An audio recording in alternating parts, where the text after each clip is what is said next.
All politics is identity politics.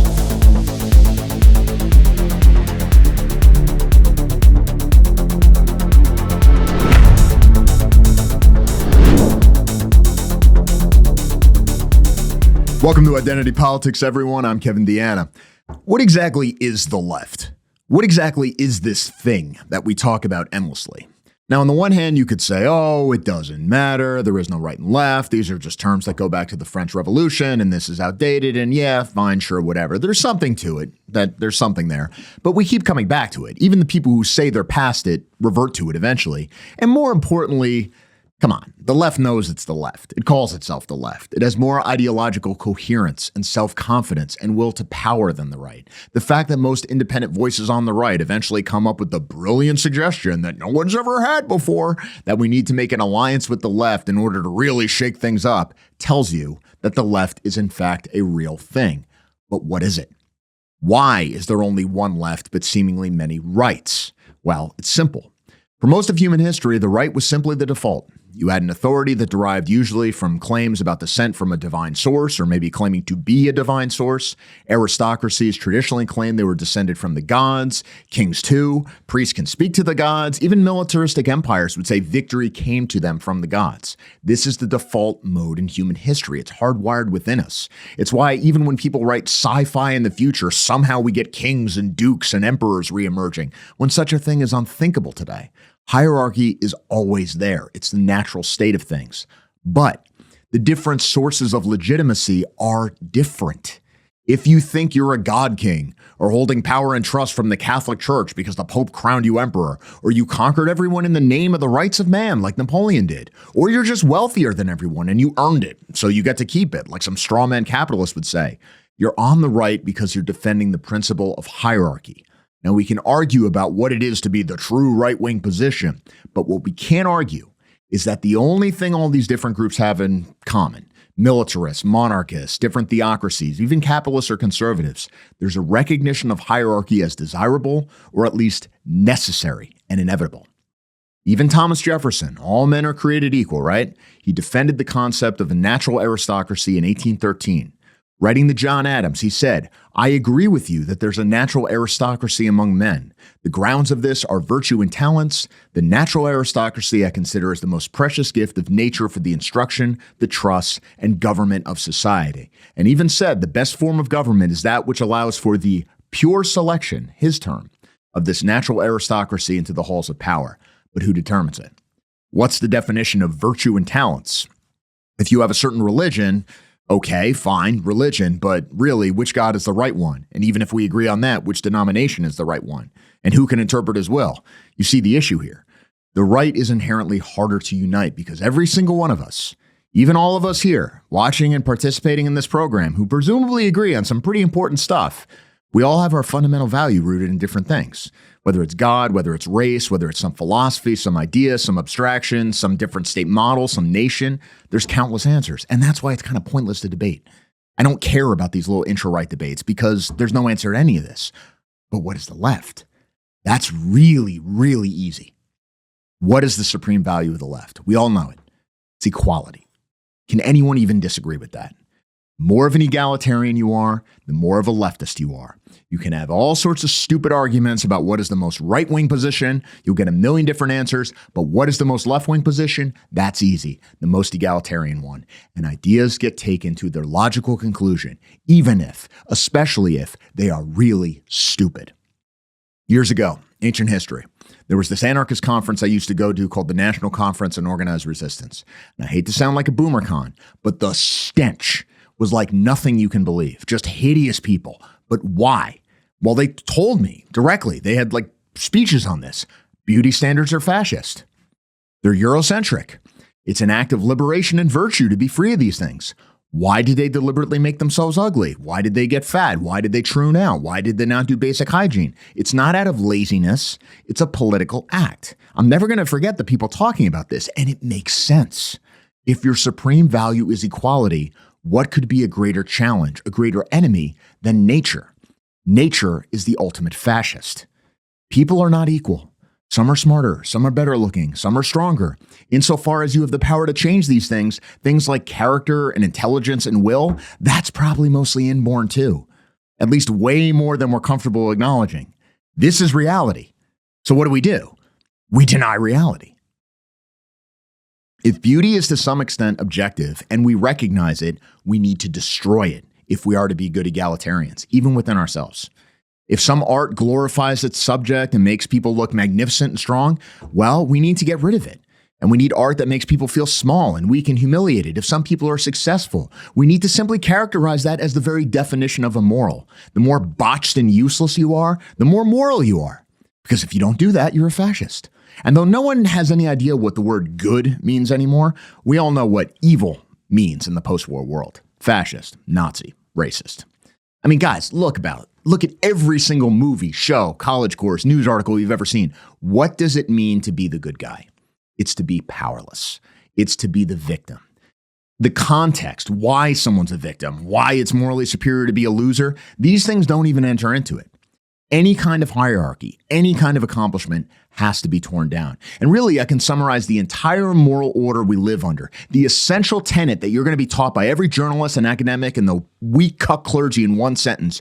You are not allowed to have nice things because that is fascism. It really is that simple. Why? What does it mean to have nice things? You need standards. And the only way to uphold standards, ultimately, is with force. And if you can't use force, you are at the mercy of the worst in everything. Now, of course, nobody actually believes this when it comes to their own life.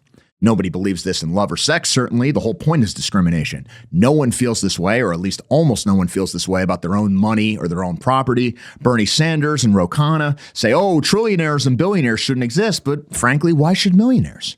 Why should anyone have more than one house when people are homeless? What exactly is the moral objection to not taking their extra houses and giving it to the homeless? Why not? And this is every revolution, right? Really, with the exception of the American one. It starts off with the landed gentry and some goofy liberal bourgeoisie saying things about equal opportunity and throwing off the shackles of tradition. And it ends with an illiterate mob like eating the rich, quite literally, and killing anyone who knows how to spell, because eventually things get taken to their logical conclusion. There is no limiting principle to egalitarianism. People ask, how could Pol Pot have happened, or Mao Zedong, or whatever nightmare situation? It's because if you really believe in this, and reality disagrees, then it's reality that has to suffer. It is a religion, complete with a day of judgment, end of history, and future utopia. And what are you going to do? Not believe in it? Be a bad person? Admit your whole life was a failure and meaningless? And really, if we want to get to the real root of this whole thing, it even goes beyond equality. It's just entropy. Because order, any order, is inherently unfair. It's going to have a hierarchy. What's fair? Chaos. And all you have to do is break things down. Why do the anarchists that still exist dedicate themselves just to destroying stuff rather than building the free society? It's because at some level, everyone knows the destruction is the point. The strongest force in politics, maybe in life, is spite. Leftism, like religion itself, is ineradicable. It's just this malevolent force that has to be suppressed basically forever if you want to live in anything other than a slum. What is the logical conclusion of egalitarianism? What happens if you go all the way with it? No natural distinctions, no wealth distinctions, ultimately no personal distinctions, because those too will lead to differences in status and values and attachment and preferences. Eventually just the giant communal longhouse. And then some blessed day we go past even that until we're all equal because we become the primordial slime, all the single-celled, joined in one glorious collective, unconscious, pointless, but equal. And that's all that matters, because egalitarianism is, in the end, the ideology of pond scum. Oh, it's crazy, or hyperbole, it's exaggerating, they're fighting for a better world. No. Fascism means nice things, you're being ridiculous. Okay, well, how do you explain this? Oh, she is doing good today, honey. Team Algae. We're sweethearts. Everybody's proud of you. You are single-handedly doing more to fight fascism than any American has. Yes. Let's go, Algie. Yeah, Algie. Woo! Now, obviously, what we're talking about here is the reflecting pool in D.C. Now, as part of the process in Washington for the 250th anniversary, cleaning the statues, getting the fountains working again, they cleaned the reflecting pool in D.C. And according to President Donald Trump, this has been plagued with vandalism. Now, the national media has been absolutely obsessed with this story. It's not that important a story. But this is what everybody's talking about. Billions of dollars in fraud exposed in Minnesota, God knows how much in California. All of that was basically done by these fringe conservative movement reporters who more or less had hits called in on them by Antifa on the ground. And the journalists spent most of their time trying to discredit them rather than looking into the fraud. I mean, at this point, one is tempted to say the entire national debt is just fraud. Who knows how much we've lost to fraudulent NGOs and Medicare scams and clinics that don't do anything and everything else. But who cares, right? What difference does that make? What matters is this stupid reflecting pool and whether President Trump spent too much money cleaning it up. Like, this is what people are mad about. Rape gangs in England, billions in fraud, 40 people shot in Chicago over the weekend. Those aren't even stories. Why do you know about those things? What are you, a Holocaust denier? Why do you even know that happened? What matters to me is how much money we spent cleaning up this pool when we could have spent it on more Somali daycare centers. The pool was perfectly fine. We wasted all this money to, I guess, make it better, but it's not better. It's a crazy scene. What a waste. I've been riding by this reflecting pool for decades. I just can't believe that we are spending our money this way when there's so many higher priorities. Healthcare, childcare, closing the budget deficit. I mean, there's a million places we could spend this money. We have tremendous amount of need in the country currently, whether you call it affordability or just the ability to pay your bills.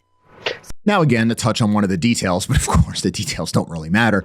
The Obama administration spent about $35 million refurbishing the pool way back when. Now, I don't remember reading about this or caring, and neither did anybody else.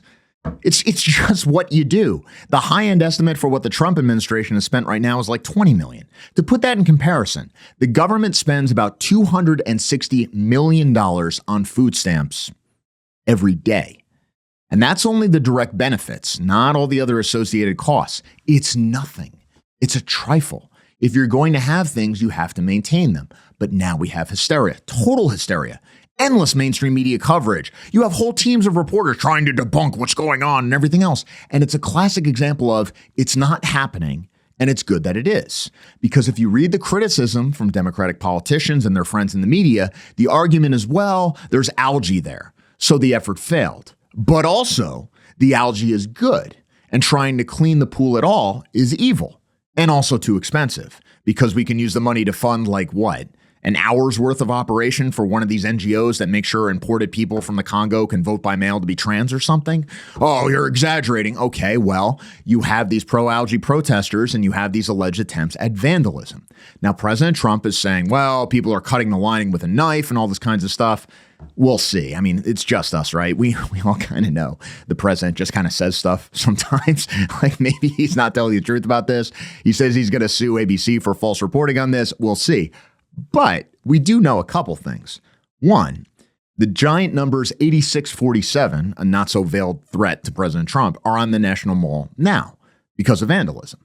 And this is celebrated as a great triumph by progressives, just vandalism. The same people who are crying about the UFC fight near the White House being an insult to the sacred temples of democracy or whatever else, they think this is great.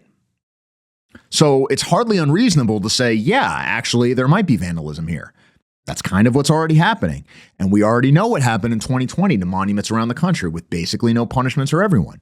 Regarding the pool specifically, we also know that people have actually been arrested for this, at least 5 so far, probably more by the time you see this. Now, the narrative is, oh, Trump is making this up, but let's be serious. If you're some cop or some National Guardsman watching a pool and you're bored out of your mind, are you going to arrest people if they aren't actually doing anything? Are you going to go out of your way to have to move? Is it that crazy to believe that people are actually trying to vandalize it when you quite literally have pro-algae protesters demanding destruction in the name of anti-fascism? I mean, again, this is not an exaggeration. One of the protesters was in this Antifa frog costume. You've seen this before because it was the same thing with the anti-ICE protesters in Minneapolis and other places. British state media, the BBC, did a whole thing on this just after Christmas. Under the headline, How Frogs Went from Right-Wing Meme to Anti-ICE Protest Symbol, we are told, quote, it began when video footage of a confrontation between a man in a frog suit and immigration enforcement agents in Portland, Oregon went viral and has since spread to protests across the country. There's a lot going on with that little inflatable frog, says Ellen Bogad, a professor at the University of California, Davis, and a Guggenheim Fellow who specializes in performance art. I bet he does. Once synonymous with the right, the Portland frog has now been sometimes dubbed the Antifa frog online, referencing the decentralized leftist movement that opposes far-right causes and has been designated a domestic terrorist group by Trump, unquote. Now, why is a pool fascist? Because money is spent making things look nice, and there are people there who are trying to prevent others from destroying this nice thing. And when you use force to allow a nice thing to exist, that is fascism. That is the actual definition. You don't have to read Umberto Eco. You don't have to read The Doctrine of Fascism by Mussolini, though you should. That's the actual definition that we're operating off of is nice thing defended by force. That's what you're not allowed to have today. So, for example, oh, you're exaggerating again, am I? TMZ took footage of this guy who got arrested at the pool complaining about this.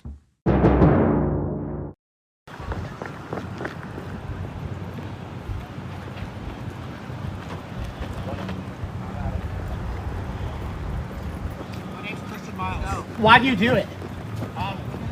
I was yelling at the Oklahoma State troopers. Why? I was yelling at them. I know, but why were you yelling at them? Because they're here. But The Oklahoma State troopers.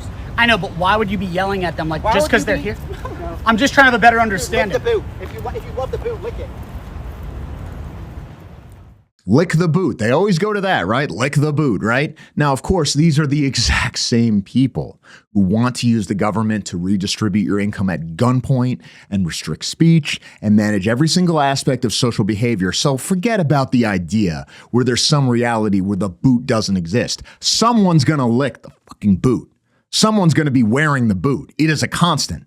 Politics is dependent on force and willpower. It's always just a question of what ends is it going to be directed towards. So yeah, I understand. On one level, this whole thing is so stupid and so petty. How ridiculous that the President of the United States, Donald J. Trump, with all the posturing and the swagger and everything else, who was elected on this sweeping agenda of social reform and mass deportations and national renewal, and instead he's fighting this pitch battle over a pool and cleaning some statues in D.C. Like, we did it, guys. The golden age is upon us. And yet, even this little thing is apparently impossible under our system. You have this huge movement opposing it. You have people protesting in support of the algae. You have people trying to disrupt the city beautification efforts. They even filed a lawsuit against it. You have people, the same people, who think the government just has unlimited money to provide food and healthcare and housing to the entire third world. They're all saying this is too much money. But also, and at the same time, it's also not working. Should remind you of the times when they would say things like, oh, a border wall is fascist and authoritarian and Nazi and inhumane and a violation of human rights, but also it won't stop illegal immigration. Of course it will. That's why they opposed it. This is the smallest thing that the President of the United States could be doing, and he's facing huge opposition.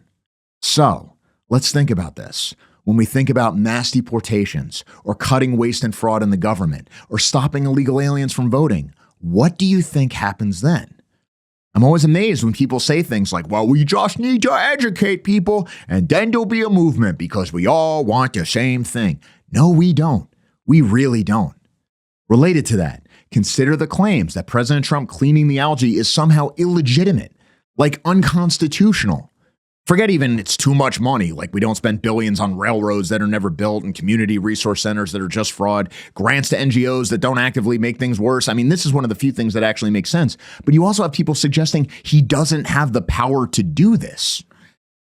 When you see stories like this, yeah, the facts matter and the details matter and the arguments matter. Sure, obviously, we have to operate in reality-based community, as they used to say. But at a deeper level, just cut through all this nonsense. The purpose of a system is what it does. The result of a policy battle was the desired intent. Why are journalists and activists and all the rest of them freaking out about a glorified exercise in pool cleaning? Because they want it to be ugly. Supporting pond scum is how you show that you're a good egalitarian, and you also increase your own status. That's what it's really about. And then take that principle to more important matters. Oh, we want to reimagine law enforcement so we can demilitarize the police and end incarceration. No, they just support crime. They just support crime and think it's funny. The crime is the point.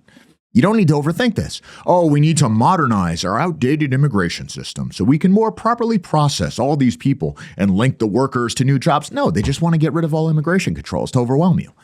That's the point. We don't have to jump through these hoops. Oh, we need to build affordable Section 8 housing. And you see, it's actually going to be good for everyone. No, they just want to destroy your neighborhood and fill it with savages because they don't think you have the right to nice things. And they think it's funny when criminals attack you. Once that's done, they have more status. It's very simple. We're going to ban guns and make everyone safer. No, they think it's funny when criminals kill you.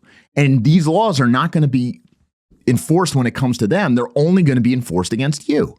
I mean, look, the mayor of Providence, Rhode Island, goes out there and says, we need to remove a mural to Irina Zarutska because it's divisive. And nobody said anything about the George Floyd mural in the same city. Do you think they just don't know? Do we actually have to think about these arguments in good faith? Are they stupid? Has it just never occurred to them, the double standards, that we just need to talk about principles and this great American idea that we all share in common? No. Are they just operating out of spite? I mean, come on. We all know the answer here. And at the deepest, most spiritual level, they really do morally identify with pond scum more than you, because at least then we're all equal. Except, of course, for all the private privileges that they themselves will still get to enjoy. I mean, you tell me, man, if you have a better explanation for what's going on, I'd love to hear it. And this equally applies to the law. So take, for example, and I'm not making her name up, Judge Sparkle Snooknanen, a Biden appointee, of course, not born in this country, of course, Indian, of course, from Trinidad and Tobago, of course. There's no coherent definition where she's an American, which is precisely why she was appointed and has power over you. This is your countryman? Come on. We've talked about her before. Now, for some reason, this is who gets to decide if foreigners get to vote in American elections, because presumably this is what the founding fathers intended, right? So this from Newsweek, we get the headline. Judge halts Trump voter database that pools Social Security numbers. Quote, a federal judge has blocked President Donald Trump's administration from building a database of millions of Americans' personal and sensitive data. U.S. District Judge Sparkle Snooknanen, who was appointed under former President Joe Biden, wrote in a ruling that the Trump administration has knowingly trampled on the privacy rights of American citizens in a manner that threatens the sacred right to vote. This court cannot idly stand by why that happens. I can't even get through it because it's so overwrought and ridiculous. This court cannot stand idly by while that happens. Come on. Why is this sacred? How quickly it reverts to this theological language. Why is it shining and holy? Precisely. That every person, especially those who are not even Americans, and even those who can't provide basic ID because they're too incompetent to secure it or can't figure out how to get a legal place to live, why is it a matter of dogma that these people get to command the state? And let's not disguise what that means. I hate to sound like a libertarian here, but this means they get to tell people with guns to take your property, to have power over you personally. Why is this sacred? Why is it so important? Why is it moral? Especially because the people who started this country didn't believe that. They only wanted property-owning white males to vote. And they were the ones who wrote the Constitution that this stupid chick's invented authority comes from. So what are we doing here? It's like when some Christian clergyman denies the faith, but then says, oh, well, God wants you to accept immigrants. No, it doesn't work that way. You blew up your own legitimacy. I don't have to listen to you at all. So if we cut through the theater kid performance art and the gay reporters clapping along, what are we left with? A resentful Brown that they put a robe on in the same way they might teach a bear to ride a bicycle, who then uses their position to say, yeah, what a coincidence. The law mandates that people like me get more power. That's it. That's what's really going on. It's no more complicated than that. It's the ideology of the pond scum. Again, to continue, quote, the suit was filed after the Department of Homeland Security and the Social Security Administration attempted to transform the DHS Systemic Alien Verification for Entitlement SAVE system into a national citizenship database. Activist groups argued that the Social Security data within that system was unreliable and was being used by some states to purge voter rolls and open criminal investigations into lawful voters. Marsha Johnson, the chief of Activation and Justice for the League of Women Voters, which brought the lawsuit against the federal government along the Electronic Privacy Information Center, Epic, Jesus Christ, called the decision a resounding victory for voters. Efforts to create a federal voter database to facilitate voter purges threaten the fundamental right at the heart of our democracy, she said, unquote. Now, what even is democracy? Our democracy, their democracy. What is it, though? I've said it's basically ruled by media, but it's a little more complicated. Media determines what constitutes legitimate authority or not. How is power exercised? It's not literally through the reporters, except when they're trying to get you fired. It's basically through the bureaucracy and the courts. I mean, just a few weeks ago, we saw Spencer Pratt come in second in the LA mayoral election, and one of his opponents basically conceded that night. And then mysteriously, over the next couple days, the third place candidate's vote went up. Around the time you get all these allegations of homeless people voting. Now, one, why should homeless people vote at all? What exactly is the argument for this? I mean, again, talk about the ideology of pond scum. But two, despite these allegations, let's say like, okay, it's not, we concede the right that they should vote for some reason, but are they voting legally? Are they getting paid to vote? There were some serious allegations here and everybody just kind of moved on. There was no investigation. There were some articles where they literally say, yeah, well, here's someone who says they were paid, but, you know, it's not a big deal. Even though we just provided evidence in our own article, there's no real evidence. So why are you asking about this? This is just right-wing disinformation. No, what's really going on? They don't want a real investigation. And so, since fundamentally it's a media-directed state, everybody just kind of moves on. Here's the point, though. If there's no enforcement mechanism surrounding a crime, it's legal. I mean, if you say, look, you can't cheat on the test, but we won't punish you if you do, then cheating on the test is fine. If you can lie about your resume and nothing happens, that is what you should do. Indians know this. If you can use a government grant to buy Red Lobster and trips to Puerto Rico, which basically the whole black population did with the PPP loans during COVID, then it really is free money. That's the way that society works. The only thing keeping it stumbling along is goofy white people holding to a code of honor that has long since become a major weakness. Let's look at another ruling from the courts. This from UPI. We get the headline. Judge rules DOJ subpoenas of Waltz, others are unconstitutional. Quote, a federal judge on Monday threw out multiple Justice Department subpoenas issued to Minnesota Governor Tim Waltz and other officials saying they're unconstitutional and part of attempts to harass President Donald Trump's political opponents. The subpoenas sought to force Waltz and others to turn over records and information as part of a federal investigation into whether Democratic officials obstructed the Trump administration's immigration crackdown through public resistance. Many officials spoke out against the crackdown, which drew widespread protests and resulted in 2 deaths of U.S. citizens at the hands of Immigration and Customs Enforcement agents and the arrest of more than 4,000 undocumented immigrants. District Judge Patrick Schlitz said that the subpoenas were part of an unconstitutional effort to coerce Minnesota officials into assisting the federal government with enforcing civil immigration laws and to harass and retaliate against them for failing to do so, CNN reported. Schlitz further said that the subpoenas were part of a federal campaign that played out against the backdrop of the Trump administration's well-established history of using criminal investigations to retaliate against and pressure the president's political and personal adversaries, ABC News reported, unquote. I mean, you can imagine this guy hearing his own background music while he's writing this stuff. I mean, he thinks he's in a TV show. And since when did, political opponents being pressured? How do you think Trump won the election? They tried to put him in jail. Like, that's why he's there. And nobody in the court system had a problem then. Now, who was the judge here? Oh, amazingly, it's the same guy who previously ruled that ICE needs to obey all these court orders. Illegals, of course, do not need to do any of these things. The law is not for them. The law is for you. And incidentally, according to his judicial profile posted at the website fedbar.org, one of the groups he represented during his private career was the Evangelical Lutheran Church in America, which is, of course, one of the groups that was paid by you to resettle all these third worlders. Isn't that interesting? Now, again, what are we even talking about? We're talking about nullification. We're saying that states just don't have to obey federal law. You would think this has been settled by now, but apparently they just don't have to do it. And the countless billions in fraud that come about of it, you're not even allowed to investigate that. These things are of no importance in the eyes of the great and the good. The system will leap into action to make sure the law is not enforced, but it will not intervene to help you. You are scum. You are lower than a peasant. This is critical to understand. You are nothing. There was absolutely no concern about politically motivated prosecutions when it came to January 6th. You had an almost 100% conviction rate. The judges were taunting the defendants from the bench. There will be no concerns about privacy when it comes to you. You're just an American. You're nothing. That previous ruling from Judge Sparkle or whatever the hell her name is, suddenly social security numbers issued by the federal government itself. The federal government can't use its own records to check to make sure there's no fraud because of privacy. But these protections don't apply to you when you pay your taxes or fill out some form for your business. They don't even come up. And more than that, there's not an Indian scammer on the planet, probably one of Judge Sparkle's relatives, who doesn't already have your social security number.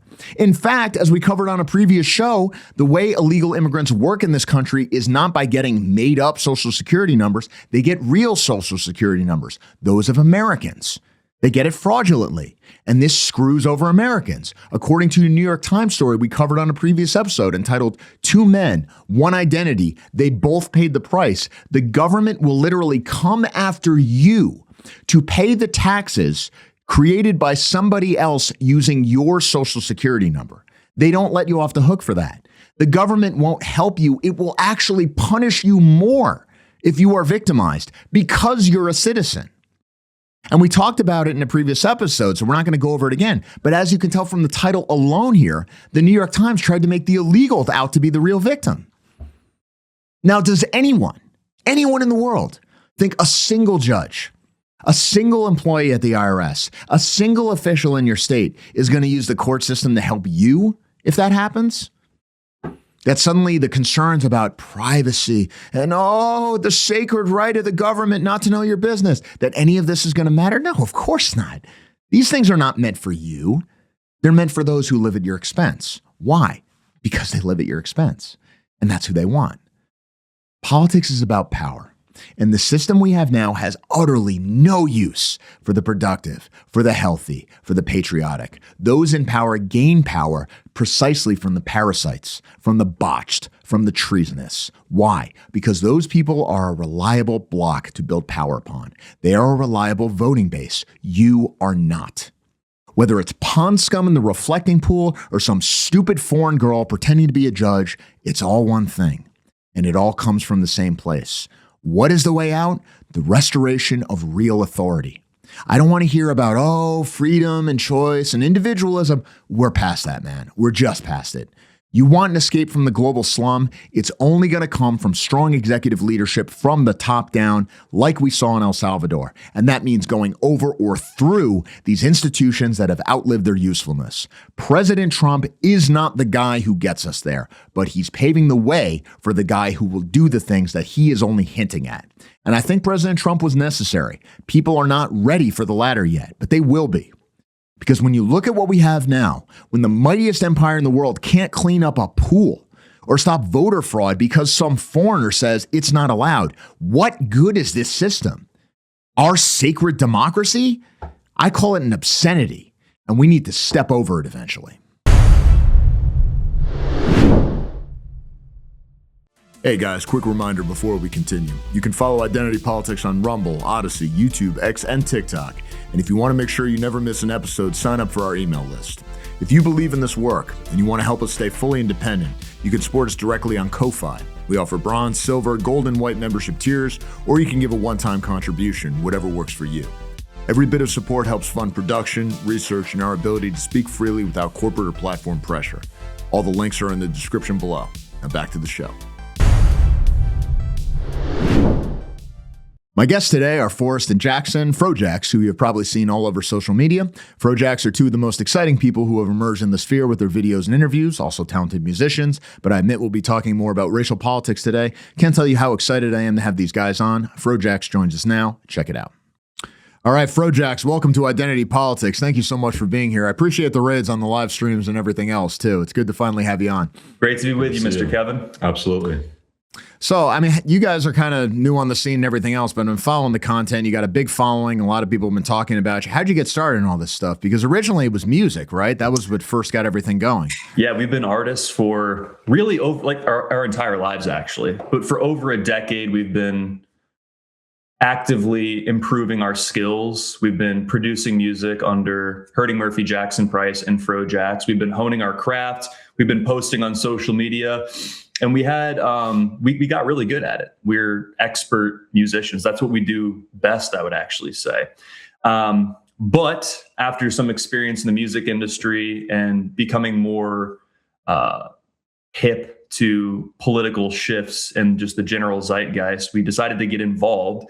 So I would say we sort of got into the alt stuff end of 2023, like before and during Trump's most recent campaign.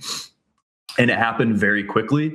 And very quickly, we came to sort of like our final resolution on where we stand on things. So now at this current stage, I would say we identify more as heritage American identitarians that also can do music. That's kind of where we're at, you know? Right.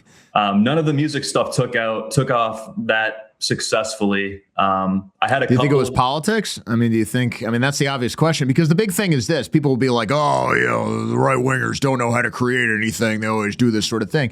And it's like, yeah, it's friggin' easy for you to say, because when people try to make stuff, all of a sudden you can't promote it. You can't use financial services. You can't use the same tools that any left-wing artist uses. So when people, it's not a free marketplace, right? Well, that too. Temperamentally right-wing people are less associated with creativity, because leftism, it's like open-mindedness, usually a little bit more transgressive. Yeah. Exactly. Now, I don't really consider myself a right-winger in the traditional sense. I consider myself more of an identitarian. So temperamentally, I do score very high on trait openness. Now, in reference to the political part of the music industry, yeah, I mean, we're straight, white, tall, not bad-looking men, and we're kind of the lowest point of the inverted hierarchy, you know? So it's like, we're not going to be selected for, we're not tranny brown people that are going to be like pushed to the surface artificially because we fit some sort of victimhood intersectionality narrative. We really are kind of the worst thing you can actually be in media, you know? Right. So you came to this stuff that probably the transgressive element is what led you to some of this. I mean, this is one of the things that does challenge the right-left thing a little bit, especially when it comes to race, is that if you were to be conservative in this society is to defend essentially racial liberalism. It is to defend the idea that all men are created equal, because if you say, look, people are actually not equal and your teachers and academics are lying to you, that's a profoundly destabilizing idea. And there's a lot of older Republicans especially who will just be like, look, maybe we know this is true, but for God's sake, we mustn't talk about it because it will cause so much disruption. But I think especially for people under 40, it's like, no, to hell with it. Like, let's burn it all down. Like, the truth is the truth. Let the heavens fall. Yeah, that's a big part of our thing, because it was like so many of these topics, it was just me and Forrest in a room when we're not making music, just talking about issues relating to the general sphere of nationalism. And one day we were kind of just like, what if we put a camera right in the middle of that conversation? Because we've been listening to these people for so long talking about these issues relating to identity. And one day we were just like, all right, we can do music, but we can also get involved in politics and start actually having these conversations. So I think it was an observation about our own anecdotal experiences in the music industry. But I think we pivoted a little bit because these problems that we were experiencing were downstream from our country not really having access to nationalism in an authentic way anymore. So that was really the main pivot for us and the turning point, I would say. I saw the video you guys did on nationalism and the importance of it and everything else. There's an obvious question that I think is very controversial on the hard right, but it's something I think we need to confront. What is the role of nationalism as far as America goes? Because a lot of people are going to say, well, America, if you look at Europe, I mean, these people know what they are. Everybody knows what a German is. Everybody knows what a Frenchman is and everything else. But what is it to be an American? I mean, somehow notwithstanding, we all know what an American is, but do we really? For someone like me, I basically say, okay, well, Americans are white. I look at it from a racial thing. But some other people would say, no, that's too simplistic. Like, Americans are kind of a race. They're a product of these particular cultures. Just because you're European and come to America doesn't make you an American overnight. And some people would even say, if you're talking about the historic American nation, you have to include blacks, right? Because they've been here for 400 years. What would you say is your definition of what it means to really be an American? We have a pretty strong definition on that. We argue that American is an ethnicity, and it has been defined. I believe that the deconstruction of that is one of the ways in which they wage war spiritually on white people. But for the definition specifically, I would say that the predominant ethnic core would be the Anglo-Saxon founders, as well as the subsequent European peoples that assimilated to American culture. And it's not just to say any white person can be an American. You have to also adopt the American principles, the constitutional ideas, and also, I think, a little bit of the bravado too. We are a very big people. We are a loud people. We are a strong people.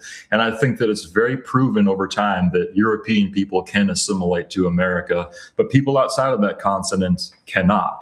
And we've seen that with Black people specifically. People want to make the argument about foundational Black Americans being here longer than some European people that came here later on in the country's history. I would actually argue that that's to the opposite effect of Black people having the case for that, because they've been here for so long and they never have assimilated. Now, I would argue that that same case is equally applicable to other types of non-white people. It really is a country that is the part of the diaspora of the European continent, I would say. Yeah, and if you're speaking about my video, A Case for Nationalism, it's a thought piece. You asked, what is the role of nationalism in the United States? I don't really see it as a political position. I see it sort of like an axiomatic, apolitical starting place. You need a concrete identity before anything can emerge from it. So I'm sort of open-minded in the sense that it's not even offering a way of governance or economic policy. It's just saying like, hey, the people come first. Now, when you say, what is an American? You say, okay, well, an American is a white person. Then you could equally question, what is a white person? And I have an answer for that personally as well, because there is some debate about that. Right. And it's actually, I pinned this to the top of our X page, because every time we do a live stream, everyone wants to say, what is a white person? Essentially, they want to deconstruct the white people's identity, because a Black person with 24% European admixture on average is like, he has the equivalent of a fully white grandparent, but he wants to tell a white person, oh, if you have 0.2% of anything other than European, you're some sort of like, it's just bullshit. We have to reject it. This is an intra-racial topic, and never accept a non-white person trying to tell you what a white person is. But I do have an answer. If you cluster genetically with European populations, with the exception being significant Jewish admixture, which I can get to, then you are a white person and you are largely, reliably assimilable to Western culture. The second part is, if you belong to that genetic cluster and you have heritage dating back to the founding stock, then you would be what we would call a heritage American. And if you do not belong to one of those two groups, then you are either a temporary visitor, you are a member of the citizenship of the United States, or you are a foreign invader, either implicitly or explicitly participating in the displacement of heritage America. And I think there's probably around 100 million of those people. And that's why we advocate for their removal. So that's kind of my answer on what an American and a white person is. Yeah, I wanted to add one other reference point to that, which would be the question of Italians and Irishmen. People will say, well, they used to be considered not white people. And I think perhaps a large part of that would be the conflict between Protestants and Catholics. But also, it is like you said, Kevin, I heard you say that diversity plus proximity equals war. So even within people who can assimilate to each other's cultures like European peoples, there's still going to be conflict throughout time. But the reason why that's an important reference point is because Italians and Irishmen have assimilated. If you go around to the nearest metropolitan area and you're going to the ATM, you're not looking out for Irish people. You're not looking out for Italian people. These are European populations that came to America and assimilated to American culture. So broadly speaking, they are white people that do belong here, I believe. I believe people like that have earned their right relative to others who have not assimilated. And if you're speaking technically, they were always considered white in terms of like legislation, because on the Naturalization Acts, Italians were on there as white people. So I mean, I still say that, at some point you're going to have to deport me too. It's just that there's a lot of other people you got to get through first. But I mean, this is an important point. I mean, the whole Noel Ignatoff, how the Irish became white and whatever else. I mean, there was never a point in American law where they were not considered white. I mean, it's a false premise right off the start. I mean, there were Irish people who signed the Declaration of Independence. There were Confederate generals who were Italian. There was a building named after him where I went to college. So General Taliaferro, I think his name was, and he was a Confederate general. So this idea that because they try to do this thing where they say basically that only the WAFs and maybe some other Northern Europeans were considered white. And so what you need to do, Southern Europeans or Irish or whatever else, is you guys need to buy in with this coalition of the oppressed and get rid of this white identity because it's not a real thing. But it's a bait and switch because these people still are not going to let you be part of the coalition of the oppressed when it comes to like affirmative action, when it comes to distributing government benefits. Everybody knows who a white person is when it's time to distribute the jobs and the government cheese. Suddenly all the deconstruction goes right out the window. That's exactly right. I mean, that's kind of like what I like about Martin Sellner's thing when people try to be clever and they're like, oh, well, what does it actually mean to be a German? It's like a German is someone who's expected to be ashamed of his country's history. Right. Only when a white person expresses pride or ownership of his ancestry and heritage is it some sort of threat that needs to be deconstructed. The very first interview we did with Marquette Devon Burton, the first 30 minutes of the interview was him attempting to deconstruct and contest our genealogical research, which I know for sure I'm a white person. He's trying to say, well, I can't accept your research. But if I said a specific word that he deemed inappropriate, he would have no confusion as to whether or not to categorize me as a white person. So really, we are white when it's convenient for them, and we are something else when it's not. Well, that's really the rule of thumb that we talk about to our audience all the time. When white people choose to collectivize, it's ambiguous. We don't know what a white person is. We have to deconstruct the identity. But when there's blame or historical grievances, all of a sudden we know exactly who the white people are. So it's a obvious double standard that I believe we just need to wholesale reject. Yeah, I always thought that was the thing when I was in college when we had this group, Youth for Western Civilization. I remember the reporters always coming to me and being like, well, what exactly is Western civilization? How is that even a thing? I don't understand. But then, the respectful hearings with something like the Asian and Pacific Islander Coalition or something, as if that's like a real culture, even though it was like something that they obviously just slapped together to get government benefits, or even how the Hispanic identity was essentially invented out of whole cloth in the 1960s and 70s just to get government benefits. It really does. I suppose it raises a certain question about identitarianism, though, because we are what we are genetically. I think we all agree on that. We're not blank slates. It's amazing how much of our politics is still based upon the blank slate theory, even though it's complete nonsense. But to some extent, you're also the way power sees you. Like, you don't have total freedom to come up with your own identity. And it's also not just what you are genetically, it's how power treats you.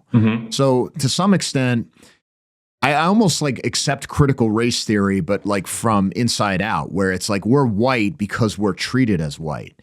Like whiteness to some extent was invented, but it was invented by them to pathologize us, not like created by the capitalists as a way to like exploit them or something like that.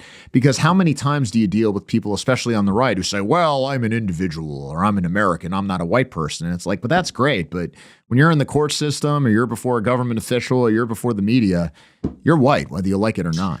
What was the movie? Was it The Invisible Man, where like her ex-husband was like going around invisible, like ruining her life? But there's a scene where she throws paint and it just creates his image. That's basically what whiteness is to non-whites. They're like, I've made you the enemy. You know what I mean?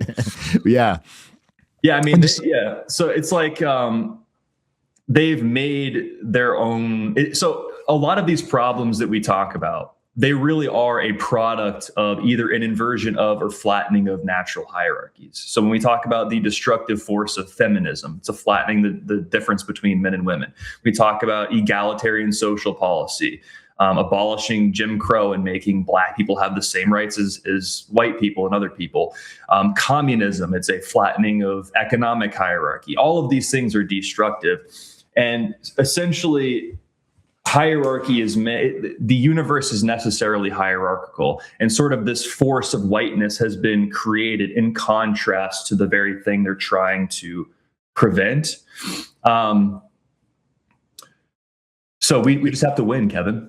Yeah, well, I find it fascinating that you said that, because you didn't hear what I was talking about before the interview, but the whole monologue, so to speak, was basically about this idea of the pond scum and the reflecting pool in DC and how you've got people actually out there defending it and everything else. And it's like, look, the logical conclusion of egalitarianism is you defend the algae, you defend the pond scum, because that's actually morally superior to any kind of hierarchy. But it's interesting what you point out as like whiteness as the ultimate indicator of hierarchy at this point, because, and this is not a terribly original observation, but it's something we should remember. Nobody really cares about class anymore as like the thing that we need to dismantle.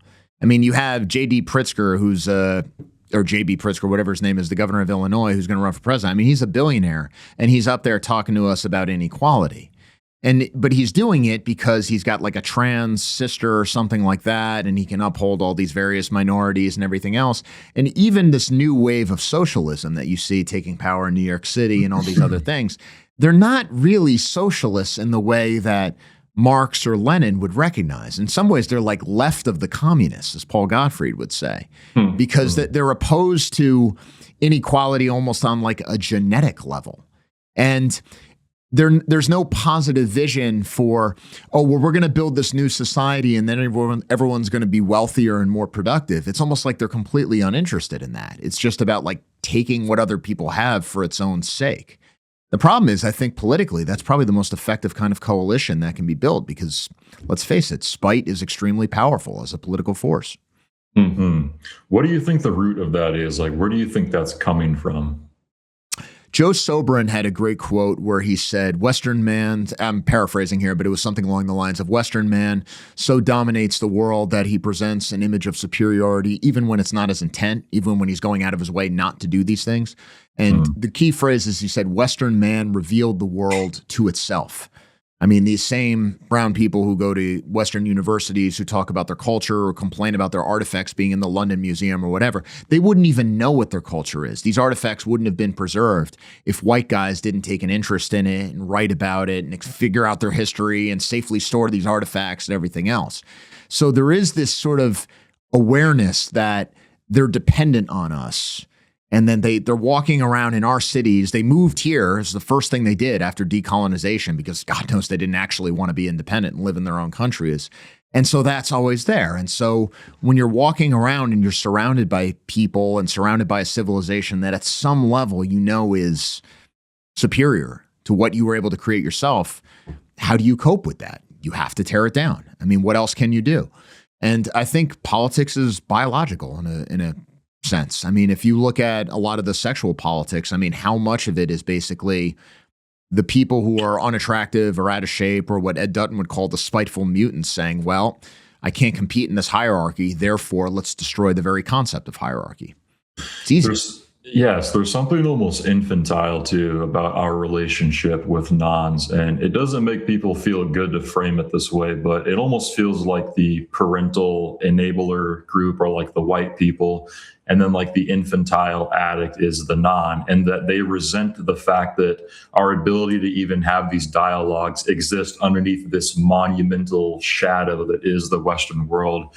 And like you said, the only way to have like a coping strategy for that is to be a deconstructionist. And I think that understanding that as a realization, as a white person, you realize that there's nothing to reconcile with people who view the world that way. And so that's why we advocate for separation, because there's just no reconciliation left at that point. There's a deterministic tone there. What you basically just described as some level of genetic determinism. Talk about class. Right. Class essentially is just an emergent characteristic of biology. If you think about it, it's genetics combined with circumstance, and circumstance largely is downstream from the people who create the circumstances. Yeah, they say race is a social construct. I would say class is actually a genetic construct. Society is a racial construct. Right. Yeah. And that's always the great counter, right? When they say race is a social construct. And when your politics, because it's such an obvious thing when you look at politics this way, is that we know, especially since they dethroned God and they basically said, okay, we're not going to interpret our politics through religion and everything else. There's no like theoretical or philosophical objection to saying we are a part of nature. Therefore, the way we organize socially is also to some extent a reflection of nature. But for some reason, even the leftists who I don't believe in God and I hate him, like that kind of thing. Even the ones who would say it's illegitimate if you appeal to like a soul or some sort of magical identity or religious identity, at the same time, they still get very uncomfortable when you say like, no, actually human beings are part of nature. There's no reason that we should consider them equal. There's no reason that we should even assume there's some universal human nature and we're all the same. There's actually nothing to support that. If human creations are downstream from nature, then so are social constructs in a sense. Right. There's this aversion to the idea of a social construct. It has a negative connotation as if it's inherently wrong.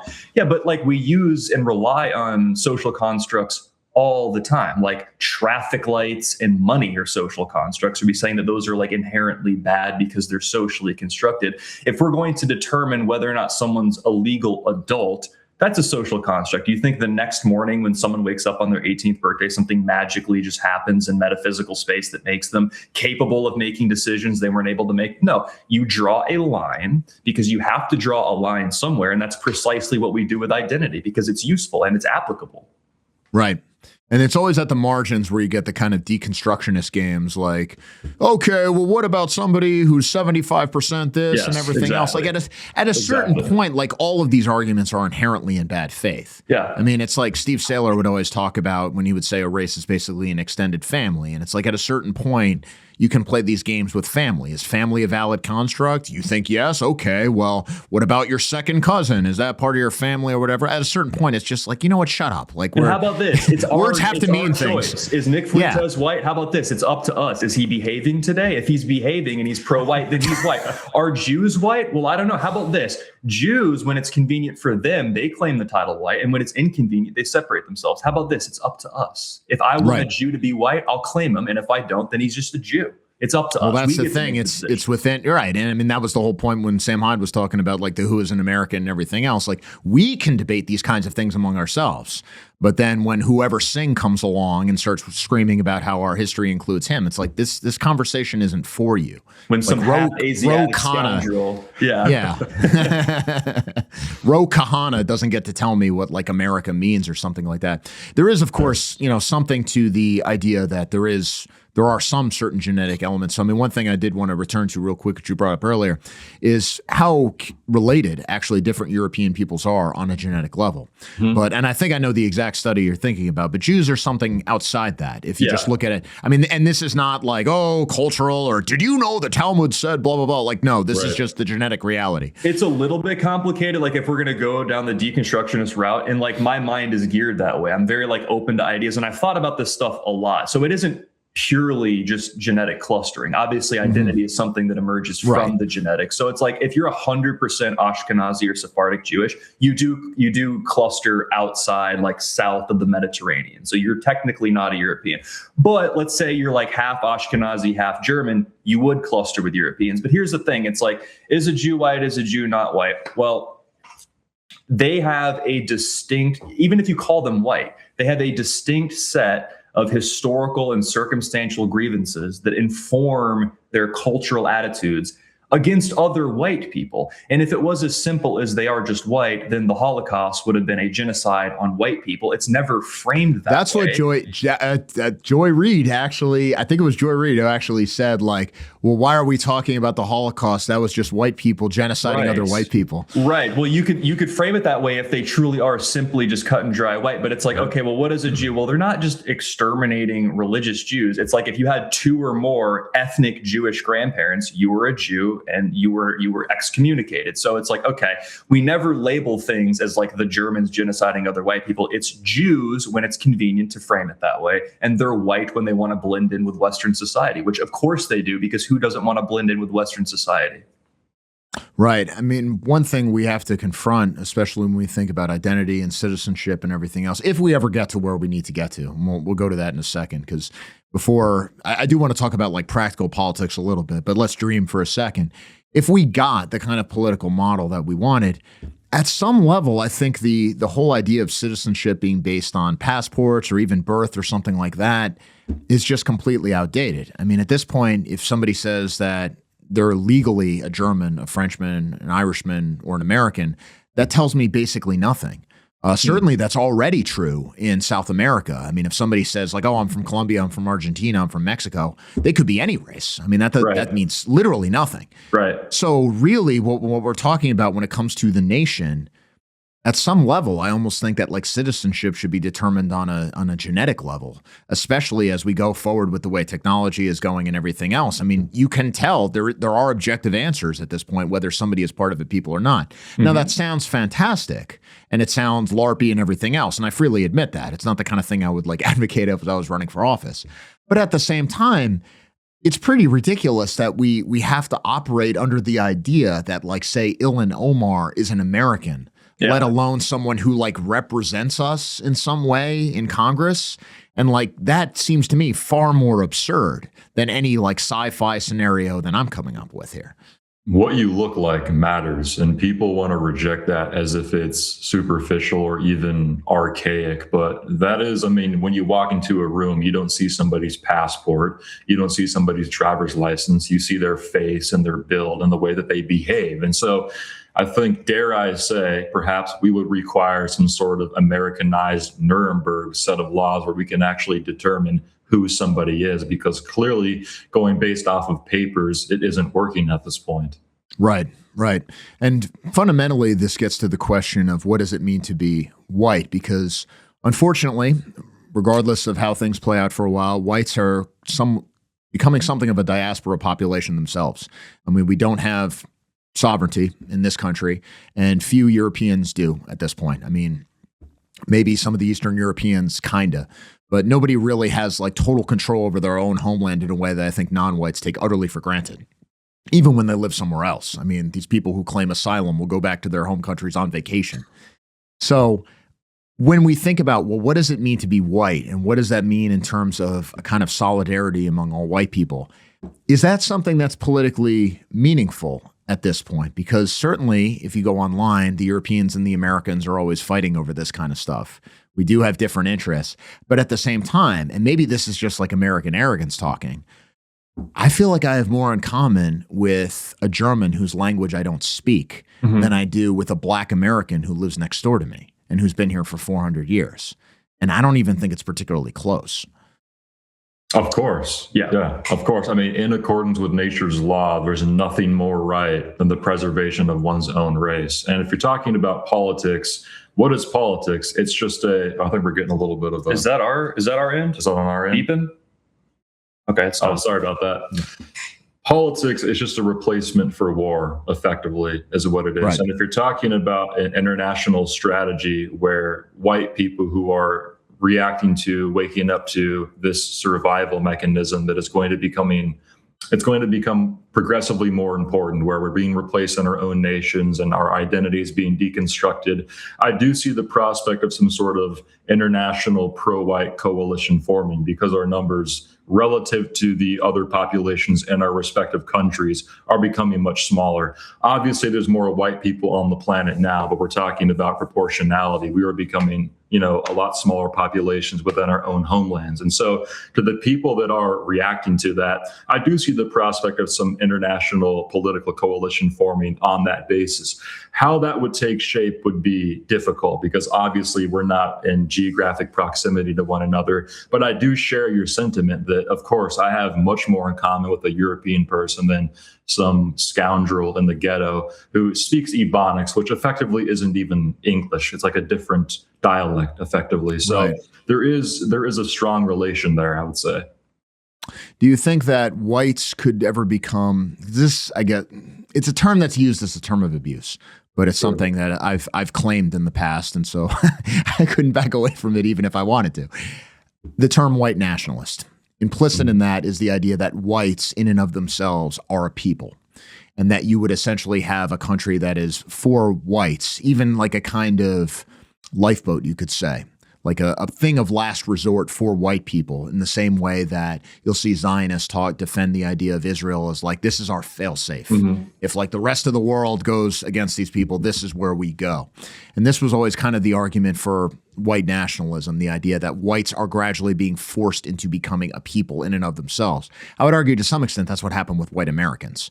Where sort of nobody cares. I mean, yeah, St. Patty's Day and stuff like that, but seriously, nobody cares whether you're Irish or Italian or German or anything else. It's all. That's what I was going to say. We tried it. We tried it with America. Yeah. Like we were in the middle of this ethnogenesis and it was interrupted, you know? Right. I mean, that's kind of where I've come around to, is that we kind of already have the white nationalist state or empire or whatever you want to call it. It's the United States of America. It's just kind of a question of getting back to where we were going with it. Yeah, I mean, that's the thing. When we talk about race and the difference between races, what we're actually talking about, and I don't know who coined this term, but I use it all the time because it's perfect. We're talking about cultural attitudes, your identity, the way that you see yourself and your values and how they bounce off the world around you. Now, obviously, you cannot perfectly map cultural attitudes onto race, one for one by precise percentages, but insofar as how impactful race is into informing your identity, it is the most reliable way to control for cultural attitudes. The group of blacks, the group of whites, there's clear distinctions on a group basis.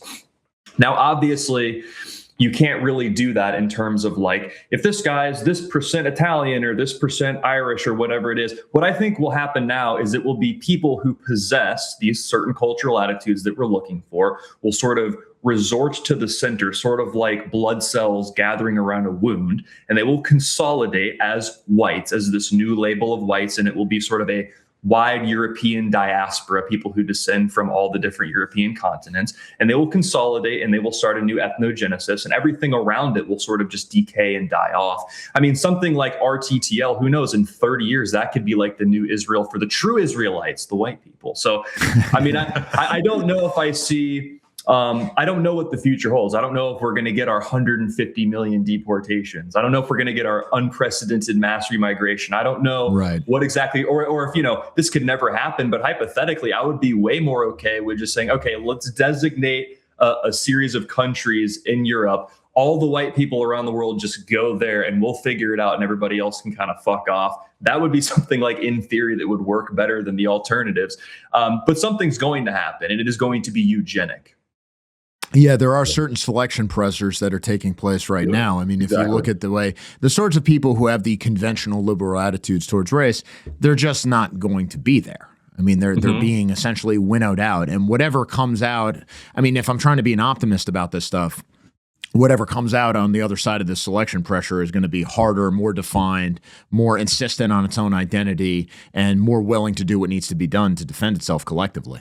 Yeah, that's why we've become, I'll let you go, but that's why we've sort of adopted more of like an actionable, practical, granted, we're fanatical and we like to talk our shit and we like to be propagandists, but at the same time, we encourage people often to get involved and actually materialize, because we can talk all day, we can talk about race, we can debate black people, but putting boots on the ground and actually organizing in the interest of our group is going to be the only thing that gets things done. You can go ahead and chime in there. We were talking to right-wing coalition Joey Oliver a few days ago, and that is exactly how I articulated it. I describe it as a selection pressure, evolutionarily speaking. Whether or not people of European heritage can evolve and move on from individualism, egalitarianism, and universalism will determine whether or not they are able to survive. And our evolutionary history is full of us adapting to our environments and developing new characteristics that made us into what we are and who we are as European people. But what makes this evolution fascinating is that I see it almost as a moral evolution in a way. Like, this is the post-Enlightenment, post-modernity era. What will be the shift of the zeitgeist that will characterize this era? I think it will be whether or not European people in a large enough number are able to move on from that pursuit of a colorblind meritocracy. And I think we're seeing that, internationally, which is going to be really interesting to see how exactly that will converge over time. I can't say what that's going to look like, but I do believe that, like you said, the pressure is there and it is happening. We're in the early stages of it, I would say. I'm sure you've seen the show Jubilee. I was watching the newest one with Dean Withers versus like 20 Republican MAGA women. It's just a ridiculous situation. And I'm watching this kid and considering the amount of engagement it gets and people co-signing his beliefs, he's essentially like a communist Marxist, like leftist red. His entire worldview is built on something directly contrary to natural law. But I'm watching this, I'm like, this is a threat. But then I like reconsider, I'm like, okay, this is not sustainable. Like, this doesn't work. This won't last. So it's less of a threat in the long term because it actually cannot reproduce itself. So it will be, instead of everyone changing all of their cultural attitudes at once, it will be a small amount of people retreating to one corner, materializing in the interest of their group and expanding from there. Yeah, I've heard people say, well, you know, if you look at elite human capital, as they say, in the cities and in certain circles and everything else, it's so monolithically liberal. And so therefore, really, you guys, conservatives, are talking this way about birth rates or whatever else. This is a cope because as people become educated, they become won over to this liberal point of view and then they go along with it. But it seems like that's losing its cachet at this point. I mean, they're not. People talk about a stuck culture all the time. I mean, the liberal intelligentsia just doesn't have the chops it had even 20 years ago. I mean, you get the impression when you go to university or when you see a public intellectual giving a speech or you start reading something in a former prestige publication like The Atlantic or The New Republic, and you get this like slowly dawning terror that like this person is genuinely stupid. Like it's not that I disagree with this person. There are plenty of smart people who I disagree with. There are plenty of people who are smarter than me who I disagree with. But like this person is not even of average intelligence. They're just here because they're repeating a script. And it's tempting sometimes to say, well, it doesn't matter because they have like the cultural means of production, so to speak, and they can just kind of brute force a narrative, whatever they want. But at a certain point, you do need people who are smart enough to kind of keep this thing going. And the intellectual decline in these elite institutions, everything from Harvard to the New York Times, is really staggering. If you just look at the way they were operating even 20 years ago, this can't last. So even with the white people in those institutions, do you think that the decrease of their intellectual value is a result of pushing for diversity, which obviously would contribute to lowering the overall IQ? Or do you think that they've just become so excessively dogmatic that their dogmatism prevents them from actually broadening their intellectual ability? Does that make sense? Like, what do you think is the root cause of that decrease in intellectual capital? I think that they truly believe what they're saying, and they don't see the contradiction between aggressively advocating egalitarianism and seeking out private privilege in their own life at all times. And so they exist in a kind of state of permanent cognitive dissonance. And this paralyzes their thought when it comes to everything else. I mean, think of something like modern art, where you have something where you have obvious mediocrity being put up. And I mean, a lot of it, frankly, is probably just like a tax dodge, right? But they have to praise it to the skies, and they have to come up with these things. No, this is actually brilliant. No, you don't understand. And that gradually this is seeped into the liberal arts. This is what's happened to English. This is what's happened to the classics. This is what's happened to history, where the very idea of doing independent research or trying to find out what actually happened is anathema. And I use anathema deliberately as like a religious term. If you look at the kind of journal articles that are coming up now, I mean, it's monolithically about race and sex and gender and all these sorts of things. You've already read them. I mean, you already know what they all say. There's no point in even going through them. And a lot of the research at this point is either fake or is actually not being done. I mean, there's this huge crisis in academia because of how much of the research is fake at this point. And I think it's because the credentialism has become a kind of cargo cult. I mean, you always hear this all the time. They'll say black women are the most educated demographic. It's like, yeah, it's because the credentials are fake. I mean, we're substituting the credential for the actual learning that it used to represent. And I think this is what happened to all these elite institutions. It's that the idea is that writing for the New York Times makes you smart, or getting a degree from Harvard makes you an educated person. It's like, no, you used to get those things because you were educated or because you were smart. But now that relationship has been skewed.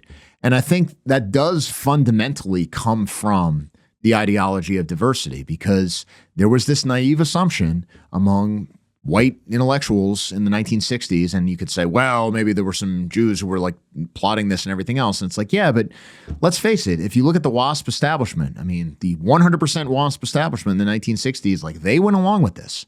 At some level, they really believed this stuff. And they really thought that if we just put these other people in these institutions, they are at some level going to turn out just like us. Right. And actually what happened is it just reduced these institutions to their level. And now the experts have failed us. I mean, when somebody says experts say, you pretty much are guaranteed to know that you're about to hear a bunch of bullshit. Yeah, well, there's certainly a level of accountability we have to take. I'm reading Jocko Willink's book right now. Historically, I've always considered it radical accountability, but the book's called Extreme Ownership. He says if you're going to be a leader, you're going to take extreme ownership. You're going to take radical ownership of everything that could go wrong is your fault.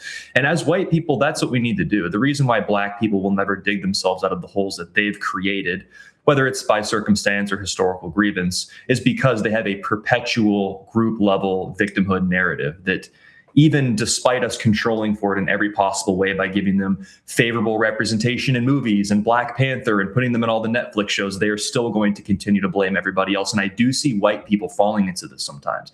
And they aren't going to make it if they keep that attitude, right? These are the people that get lost in the JQ thing. Everybody research the JQ. I don't even like to talk about the JQ, actually. I think it's boring, and I understand it because I researched it a lot. But what the JQ taught me really is to just do that which they do and teach you not to, which is collectivize in the interest of your group and not blame other people. Basically, what they prove is that identity is proof. And you said this, you said power is downstream from identity. It actually took me a little bit to consider what that really meant. But there's a case in point example right there with the Jewish identity. So someone is going to occupy the highest echelons of power in every system, regardless of whether it's a free market capitalist. Doesn't exist. There's no such thing as meritocracy, at least not when you're combining a bunch of group ethnicities together. I want white people to reclaim America by actual pursuit of truth, by taking on the responsibility of all the decisions that our ancestors actually made to get us here, because we aren't just individuals who can take the blame of our own personal decisions. We actually have to assume the responsibility of all the people that created us.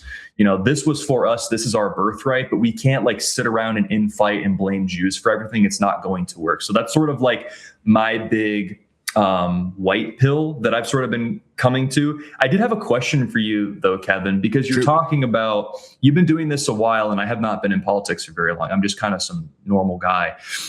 I find myself going around, you know, in Orlando where it's 27% white. I'm very often the only person that looks like me unless I'm with my brother.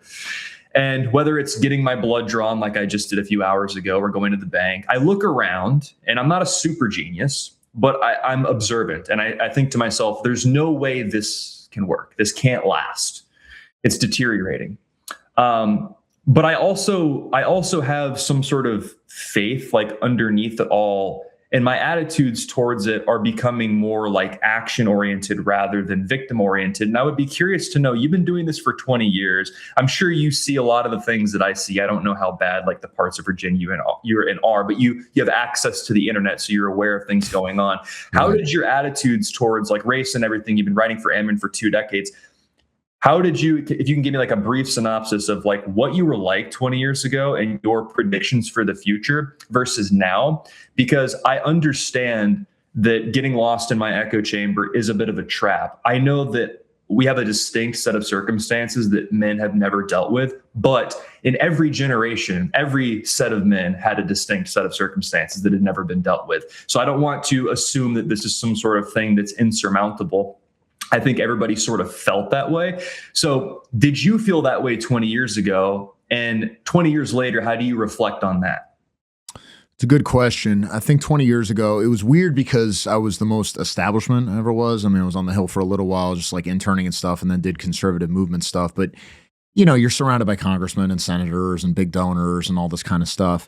And the conservative movement was in a very different place. I mean, you're talking about a time when people were trying to get hyped for Mitt Romney or John McCain or George W. Bush, God help us. And there was sort of this understanding that, look, this is just how it's always going to be. Now, at the same time, on a sort of a parallel track and under different names, I was doing pretty vanguard stuff as far as like what I was writing about, what I was reading. I mean, I was very much a product of like, let's just say white nationalism like 1.0.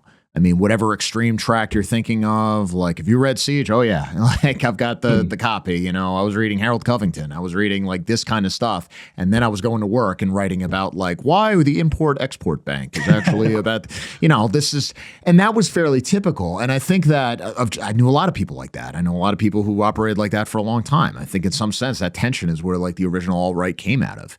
People who were basically living two different lives. And then it was sort of like, okay, we're going to make it one thing. I mean, one of the really weird things about the original alt-right, which you don't see now, is if you look at the movies and the cartoons and the memes that everybody was making back then, you would have like really borderline genocidal stuff, like the Moon Man stuff where you're saying like race war now and all this kind of stuff. But then the actual practical takeaway was like vote Trump. So it was like simultaneously like the most extreme unhinged thing with obviously a sense of irony and humor and everything else. Sure. But then the practical takeaway was actually we are going to vote our way out of this. Actually, we're going to be moderate and everything else. And I think that what would really changed for me is the reason I was attracted, I think, to more extreme rhetoric and solutions was because there was a sense of hopelessness that the mainstream ever could be moved. And so therefore, the apocalyptic scenario was sort of like the only game in town. And you could argue about whether people really believed it was going to come to that. You know, do you really think there's going to be some crisis where the system collapses? Because one of the really depressing things is people will talk about like, oh, eventually the federal debt is going to cause a crisis and there's going to be a fiscal crisis. You can go back to the 1980s and read, you know, extreme WN types, and they're saying the exact same things. And of course, the crisis never comes. I mean, you can read stuff in 1983 where some guy's like, by next year, it's all coming down. It's like, no, it's not. It's just going to go on forever. So the biggest thing that changed was, on the one hand, it was that we were actually able to change mainstream politics in a certain way, that the mainstream actually did wake up more than I would have thought possible. And also there was and this is the black pill, I guess. And this, you know, people who watch this stuff a lot and follow what I write a lot probably can sense this. And this is going to get me in trouble too. So thank you for this question. I don't have a lot of faith that like the vanguard can actually become a political force because I don't know how many of them really mean it or how much of this is like performance art. Yep. There are people out there who I take very seriously. There are groups out there that I totally endorse. There are groups out there that if I was younger or not in other groups already, I would probably join. I mean, people can probably guess which ones I'm talking about for, you know, the people I work with and everything else. But the sort of things I would get really excited about 20 years ago, or the sight of intellectual movements I might get excited about 20 years ago, I have a very cynical attitude about now. And the reason for that is because this is just take it or leave it. This is just something I've experienced in the movement. The people who were the most hardcore and the people who were the most eager to go after you for not going far enough were the first ones to cave and the first ones to switch sides and the first one to hit their knees like a bitch the minute they got some opposition. And it was actually the people who showed a little bit more restraint who are still doing this decades later. And so the sort of like showy aspect of like, oh, I'm getting off on being notorious and all this sort of stuff, I just am very suspicious toward that sort of thing now. Because again, how many people have we seen? How many leaders of the alt-right, I'm sure I don't have to name names, who basically switched sides and said like, no, I actually want to get a respectful hearing from all these people I used to be attacking. That's always been crazy to me. And maybe this is a personality thing, because the only thing I've ever really changed my mind on is tactics and approach. I fundamentally believe the exact same things that I believed 20 years ago. I haven't changed my mind about anything really important. There seems to be two main variables that are used to determine whether or not someone is actually a serious actor. And we've been in this scene for a very short amount of time, but I feel like we have intuitively come to this conclusion. Those two variables would be, number one, whether or not somebody is willing to materialize their conviction, meaning are they willing to organize or join nationalist organizations or do something in person, some level of real life advocacy. It's a big distinction between talking about it on the internet versus people who are actually willing to demonstrate or do something. There has to be some level of physical effort, I believe, to match the level of rhetoric being used. And number two, I think people who have suffered for their convictions. I think that's probably the number one thing that I could rely on as somebody who is a nationalist now. And if somebody hasn't, then I view them as unreliable and, in the regards of being a leader or fulfilling a leadership position. So I think to me, those would be the two main variables. What about you? There was a book, or a flyer, I should say, that had like rules of politics from my first boss, Morton Blackwell. And one of the ones that he had for rules of politics was something along the lines of don't trust anybody until you've seen them go through to the end with a losing cause. Because, and that's akin to what you said about, because he was fundamentally, he's not like us. I mean, ideologically, he was just like a movement conservative, right? But you have to understand that what shaped, and these are much older people, these are boomers, but the thing that shaped that generation, the people who set up these organizations in Northern Virginia, that for better or worse, shaped the American right for so long, was the Goldwater campaign of 1964. And they went into it pretty much knowing they were going to lose. And they worked through it. And they were basically publicly disgraced, and they lost everything. And then they were in the wilderness for a very long time. And then in their mind, in the movie playing in their heads, they were proven right when Ronald Reagan got elected in 1980, and they got all these things that they wanted. Now, we can kind of scoff at that now because obviously we're in a much different place and we know how that all worked out. But in their mind, that was how it played out. And there are some lessons from that, in that we have people right now who have a lot of ideas. We've got these kind of free-floating movements everywhere. One of the differences, I think, between the alt-right and the dissident right, which I think is a bad thing, is that the dissident right almost gets off on the idea of being dissidents. I mean, the point is not to be a dissident forever. The point is at some point to be in charge, because that's the only way we get out of this. But we haven't quite figured out what that's going to look like. And I think what's going to happen, it hasn't happened yet. Trump is certainly not at, but I think at some level, maybe in 28, maybe it won't be an electoral thing, but there's going to be something that emerges that's something that's going to be a great effort. And we're going to get behind it, and we're all going to convince ourselves this is it. And I don't think it's going to work, but we're going to go through it. And I think it's going to pave the way for a future success. Maybe it'll be some dark horse candidate in 2028. Who knows? Maybe we'll get on board with some establishment guy after he shifts more in our direction or something. But it's going to be something where we actually try to win, get beat up, and come back from it even stronger. And if you look at the left, it was actually kind of the same thing, where you look at the candidates they supported in 1968 and people like that, they lost, Nixon won. But who runs the culture now? Who runs the universities? Who runs the media? It's all these guys who went down with the ship in what was perceived as a quixotic political campaign way back when. I mean, one of the things that I always say about like mainstream politics, and I understand it's frustrating, and I'm not naive. I don't think like we're just going to vote our way out of this or something like that. But one of the reasons I encourage people to get involved in mainstream politics, at least a little bit, is just to sort of understand what you're talking about, because you can write all the theories you want or talk about what's going to happen with the masses or the crisis that's going to come and everything else. But once you're actually out there knocking on doors and talking to ordinary people and ordinary voters and everything else, you start to get a better sense of what really motivates ordinary people. And usually it's not the most inspiring or optimistic thing, but it's important to like know it, because the thing about politics is ultimately the success of your politics depends upon your ability to predict future events. And if you're operating off a mistaken premise, what good are you?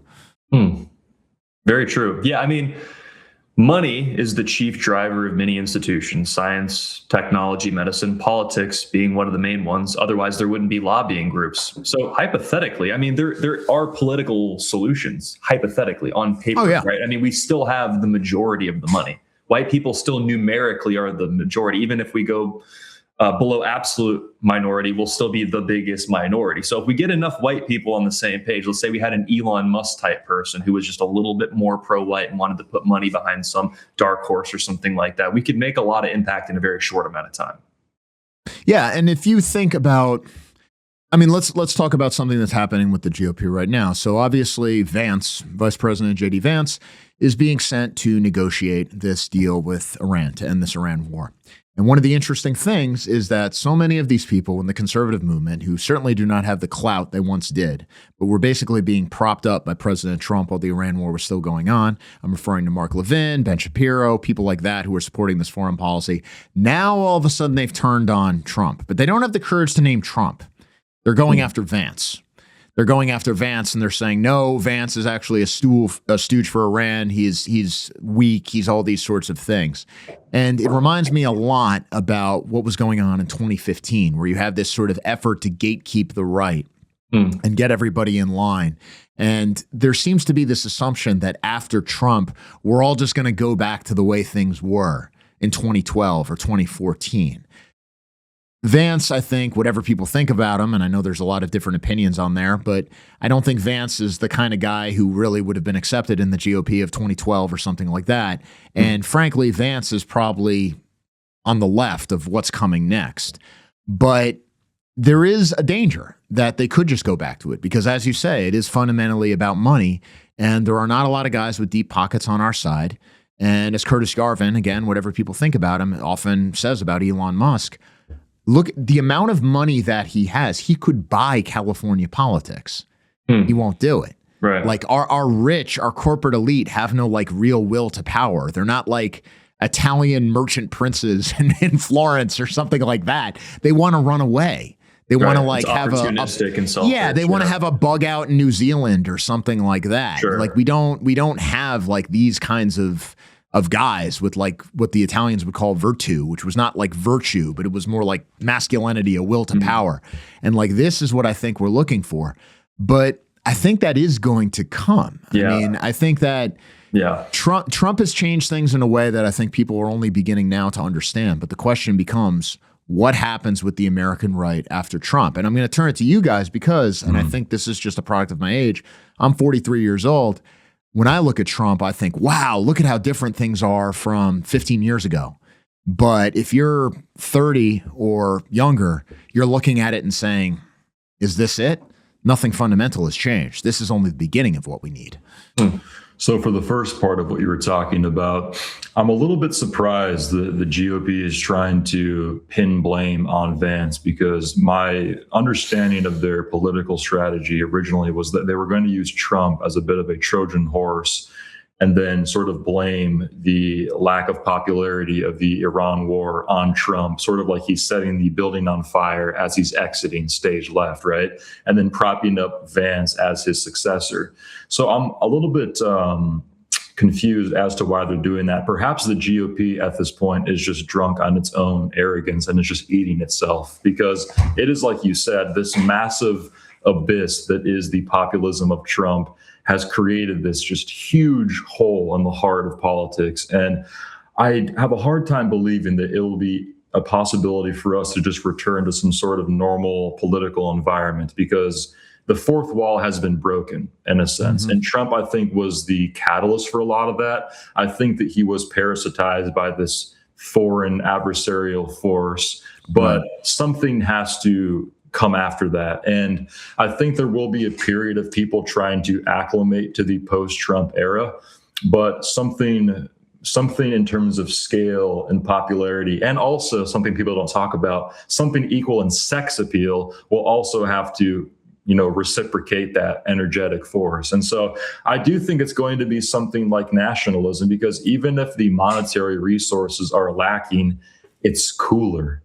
There is something about this movement that's more interesting. It's more sexy. It's obviously relative to history, it's more normal with what we have been for the longest period of time. But relative to modernity, it seems new to a lot of people. It's exciting. It's fast. It's dissident. It's controversial. Even absent human capital, I think that is a very strong selling point on the culture war. So I do see nationalism as being the thing that ultimately ends up filling that Trumpism void. I just don't know if it's going to happen immediately or perhaps as fast as people like us would like it to. I think it's going to take time. And I think there's going to be a brief period of hell between now and then, I would say. Yeah, me too.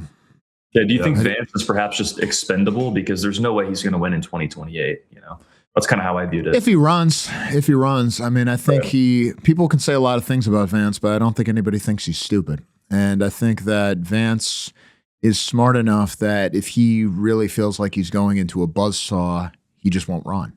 I mean, you already have Rupert Murdoch and people like that lining up behind Rubio, which frankly is incredible to me because I think Rubio, like if foreign policy is the thing that screws over the Trump administration, Rubio is going to be more associated with that than Vance. Now, a lot can happen, right? I mean, if Cuba goes in a certain way or God knows what else happens, I mean, it's too early to say like any of this stuff. We don't even know how the midterms turn out. But, True. you know, Vance is I think positioned himself rather subtly with this because I think whether it was selectively leaking stuff, whether it was just the truth, and this is just how it was, he has sort of emerged from this as like the voice in the administration that everybody just kind of assumes was quietly opposed to this whole thing. And is now the guy who is being the front man to settle this peacefully, which is probably a politically good place you want to be. Now, whether that's enough to save him, I don't know. I think one of the mistaken assumptions in American politics at this point is the idea that being the vice president is automatically the stepping stone to becoming the next president. I mean, if you look at recent elections, that's not always the case. I mean, why did Kamala Harris lose fundamentally more than anything else is because she couldn't separate herself from Biden. Very true. What is your prediction for the next 4 to 6 years? I mean, I wrote about this on Twitter and people kind of ate me up, but this is sort of my intuitive prediction is that some sort of dark horse figure that will appeal to nationalists in the same way that Trump did to people in 2016 will appear, whether it's, you know, one of those like Instagram guys or maybe like a Bovino type figure that will appeal to the white populace a little bit more. And it's going to psych people up. And then he's going to lose to some like brown Marxist, like a Kamala or like Zoran. And then it's going to be 4 years of just like people like us barely able to put food on the table. And then or being in jail. Right. Precisely that. And then it's going to be, 4 years of just like ass rape. And then maybe 2032, maybe some sort of vacuum will open and then someone will be able to fill that. That's sort of like an imaginative, hopeful, but I just don't see how things don't come to a point eventually. I mean, again, like I said, I look around and I don't see this as sustainable, but I also feel like this energetic pull. We were talking earlier about, you know, are there people who have will to power with affluence and money? It's like the collective will is a real thing and it is very powerful. And I know that there's silent centimillionaires or billionaires that are going to be called to action in some capacity in the near future. That is just part of the way nature works. It's just going to happen. And they will be like silent actors. And maybe someone like that will be able to campaign a Bovino or something like that in 2032 or whatever it ends up being. I do see some sort of figure that acts as sort of a strong man or quasi strong man in the way that we thought Trump might, but just never did. You know, I do think that's Trump. Awesome. Yeah. I mean, one of the things that with Trump is that I think President Trump still boomer all too boomer, right? I think that whatever somebody thinks of him, and there's a lot of people out there who's like, well, he's stupid. Well, he doesn't think carefully about these things. He just says stuff, he lies. Or let's assume all that's true. Let's assume all that's true. Or that he's just too old and he's starting to lose it, which maybe that's part of it. I mean, he's clearly not as sharp as he was 30 years ago, although I think he is still there. Even his kind of half-cocked instincts are still better than what the experts have been telling us for so long. I mean, to take a stupid example, why not just clean up the stupid statues in D.C.? Why does it take the president of the United States to like do this obvious thing that should have been done all along?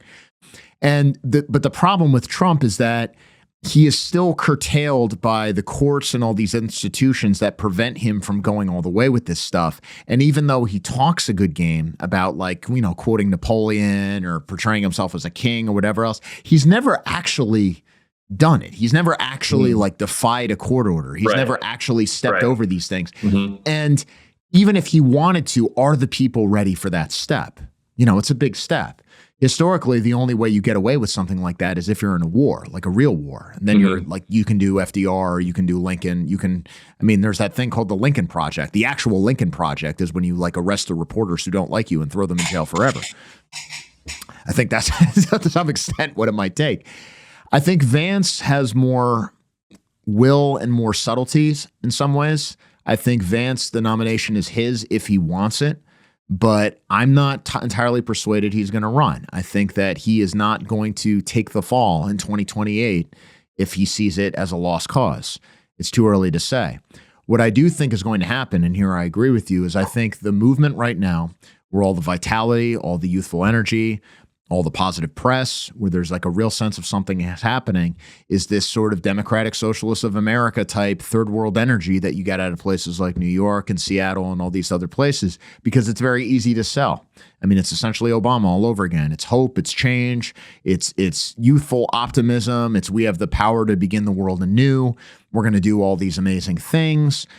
And it's the undercurrent of all of this is this racial and ethnic sense of grievance against older white Americans, which has now been brought to a fever pitch by the Trump administration, doing enough to get people mad, but not enough to solve the problem.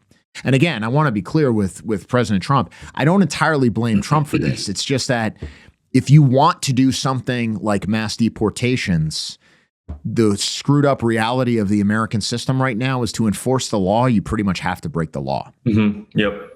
There's not a way to do this. Too. It's like, how long do we have before like the general mass populace will be okay with him being like, yeah, I'm going to ignore that court and just deport like 10 million people. Right. Like, because that is what it's going to take. I mean, people talk about, like, let's take a different example. If you look at something like the United Kingdom, in a way, if you got Restore or if Reform was suddenly based or something, and Farage really meant it and decided he needed to deport everybody, whatever, some coalition government maybe, because of the system of parliamentary sovereignty they have there, you really can just like remake the country overnight. It's a lot easier to do than it is here.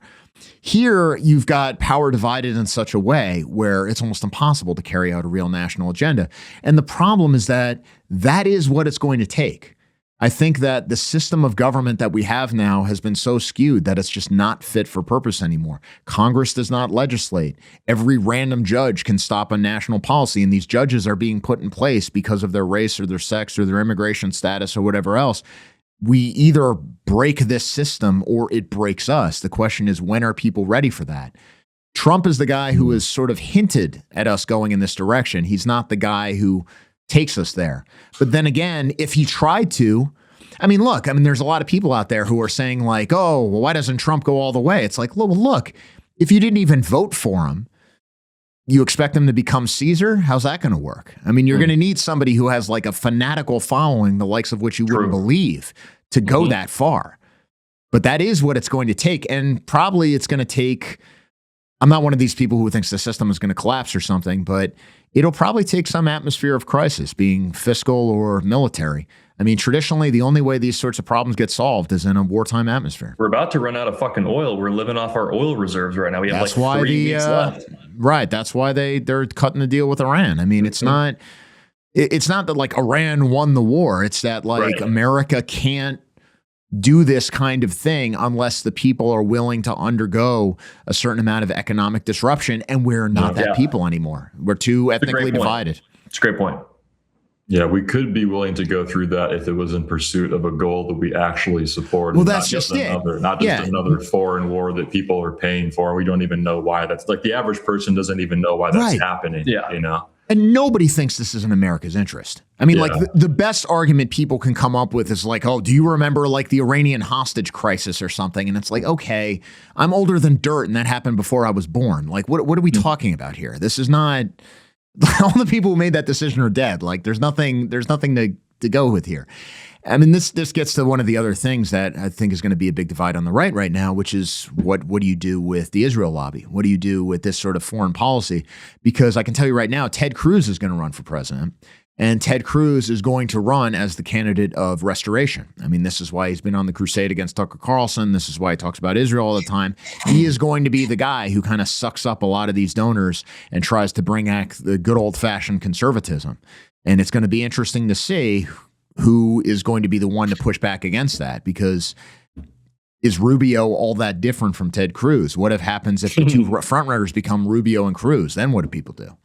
I think Rubio, I think they're all the same. They're all kind of cut from the same evangelical boomer-esque cloth. They all kind of look the same to me as well. There's like this layer of grease on them that always comes across when they speak, and I don't trust Cruz it. especially. And, Cruz has a very greasy feel to him. Yes. And it's funny you mentioned Caesar. I still believe that all of this will ultimately collapse. I don't think it's going to be some sort of apocalyptic Hollywood theatrical thing like people want it to be.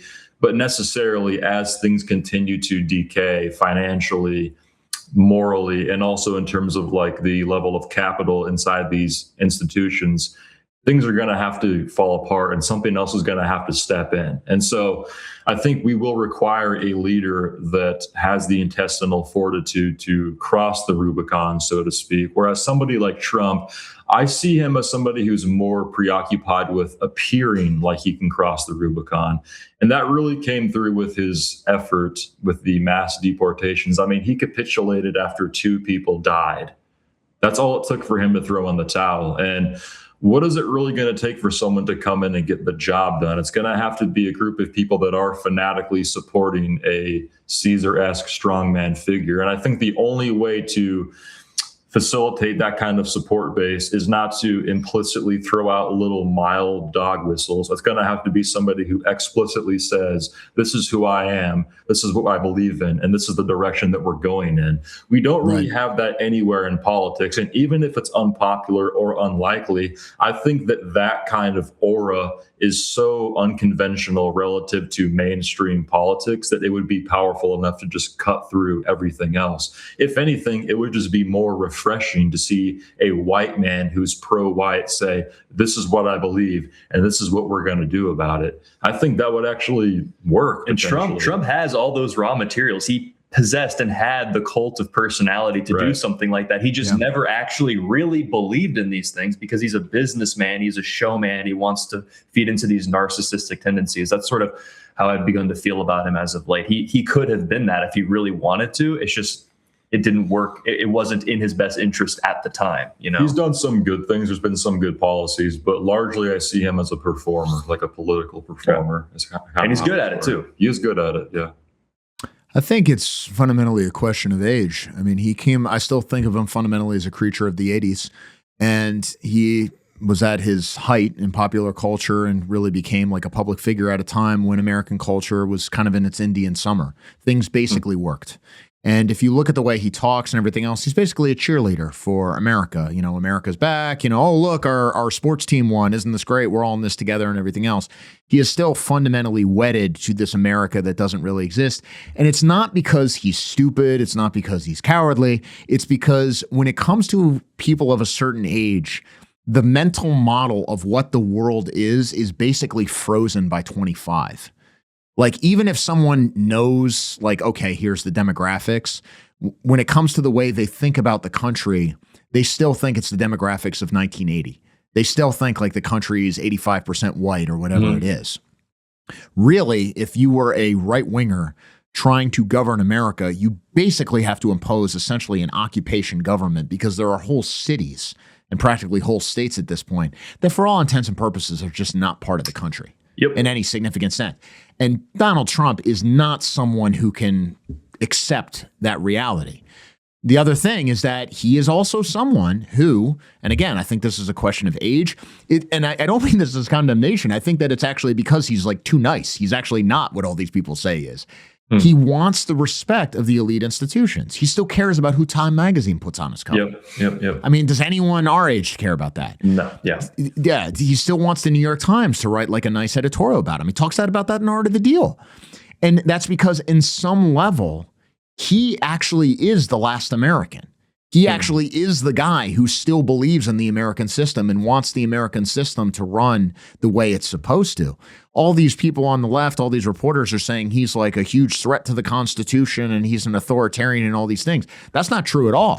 He's actually the only one who like wants this thing to work the normal way. It's actually somebody after him who's going to have to be all these things that they talked about. Interesting. But again, if you think of who his supporters are, I mean, at some level, I think that a lot of the people who back him, they get pathologized as white racists and whatever else. But I don't think MAGA is fundamentally about that. I think MAGA is essentially what Rubio said it was after the election, that it's kind of this multiracial working class movement of people who want to believe in the American idea and think that the country can go forward into the future together based on this multiracial common culture. And the reality is that's just not a thing. It's not possible.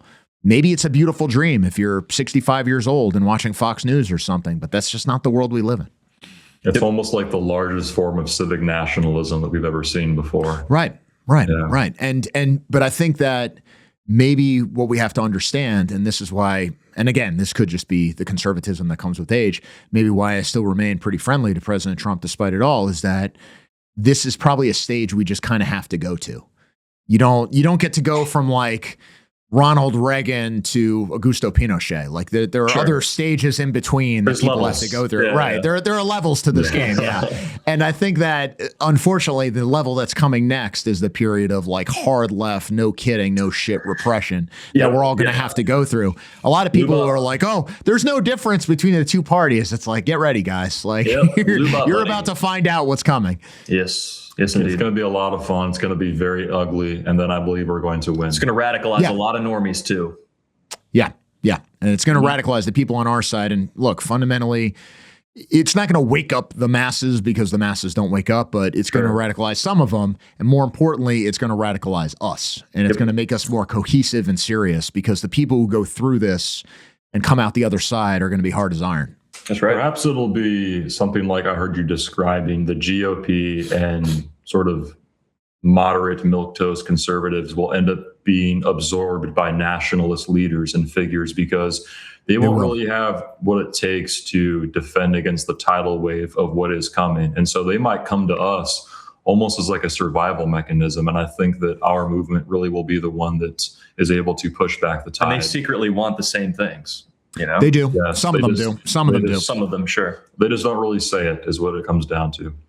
If you look at, I mean, we don't even have to look that far back. Look at the people who opposed Trump in 2015 and 2016 and how they met the knee. I mean, Donald Trump stood up before the entire world and said Ted Cruz's wife is a dog. And then he turned around and supported him. I mean, like, they're gonna, you give them the sandwich, they're going to eat it. Like, this is just how they are. True. And one of the things that liberals understand, and this is why they remain fearful of conservatives, is that we conservatives, if they are given a nationalist frontrunner in their coalition, they are going to bend the knee. They're going to convince themselves that this is the only way forward. They're going to tell themselves that they can control him and moderate his worst instincts. It's just a question of whether we have the will to take power and go through with it and drag these people along kicking and screaming. We'll have to subjugate the GOP almost as if they are second-class citizens within politics. Like, we're going to have to start treating them like that in the near future. I believe that'll be part of it. It's what they secretly want. I mean, it's, the conservative movement is like a woman. Like, they must be subdued. They will submit. Yep. But that's the only way they respect you. So I think that's a good place to end it with that, with that unhinged declaration.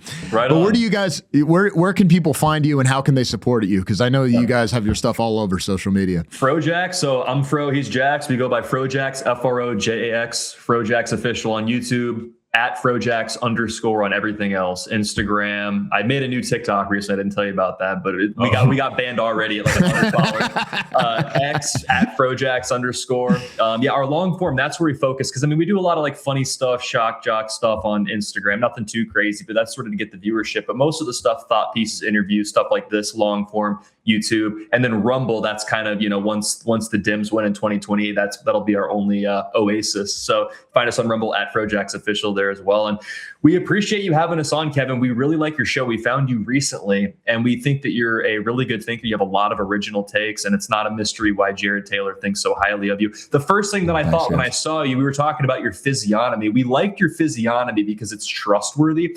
And I said that you look like one of those warrior elves from Lord of the Rings. You've got that warrior elf kind of thing. It's probably mostly the beard. But you got like a trustworthy thing and a good taste in ties. So we do appreciate you having us on and appreciate your time. Thanks for having us. I appreciate it. Real honor to have you guys on. Cool. Thanks a lot, Absolutely. Kevin. Thank you. So, at a recent open air music festival in France, this was the scene. This is France.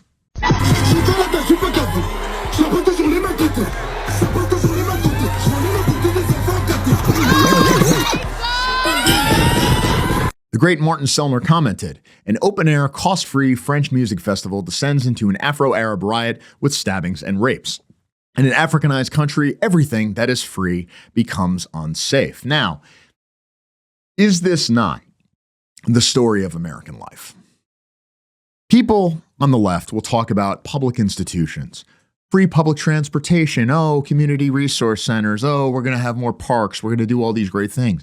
But you and I know you can't use any of these things, and you haven't been able to use any of these things since integration. What was the point of the civil rights movement? White people had these nice things. We need to let these other people into them. Now they're not nice things anymore. And actually, you can't do anything. And as I've said before, the whole point of American life is to try to make enough money to avoid the consequences of the civil rights movement. How exactly does one do that? Well, you can't use public parks. You can't use public schools. You can't use public transportation. So you have to make enough money so you can go to private schools and have your own private recreation and keep your kids away from this jungle that they turned our entire society into. Now, the Europeans used to make fun of us for this. Oh, you guys are racist. Oh, isn't this terrible? Look at all the great things we have in Europe. Look at all these great public services. Yeah, we pay a lot in taxes, but look at all the stuff we get. Nobody's laughing now. Why? Because the fundamental question in politics is not about what is the level of taxation. How much stuff should the government do? How much control should the government have over the public sphere? No, it's who is the people. Because if you have a botched population, it doesn't matter what the policies are. It's not going to work. And if you have a good population, which is to say a European population, even if you have mistaken policies, it's still going to work out okay. East Germany is far preferable than a lot of the places we have in America right now. And it's not because East Germany was such a great system. It's because if you have Germans, it's going to work better than when you have Africans. At some level, we all know this. At some level, everyone you meet, every single one of your liberal friends, all your teachers, all your professors, all your liberal, the wine aunt who shows up at Thanksgiving and starts screaming about Trump, they all organize their lives in this way. They all know I'm right and admit that with every action they take. But they'll never say it. Really, what is this movement fundamentally about?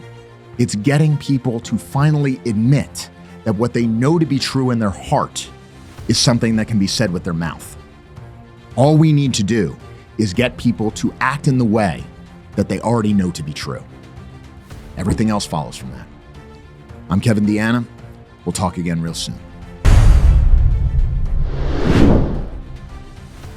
All right, guys, that's it for today's episode of Identity Politics. If you found this valuable and you want to see more of this kind of work, here's how you can help. First, follow the show and share it with people who need to hear it. We're on Rumble, Odyssey, YouTube, X, TikTok, and you can also grab the RSS feed. Sharing it is the fastest way for us to grow. Second, sign up for our email list so we can always stay in direct contact no matter what the platforms decide.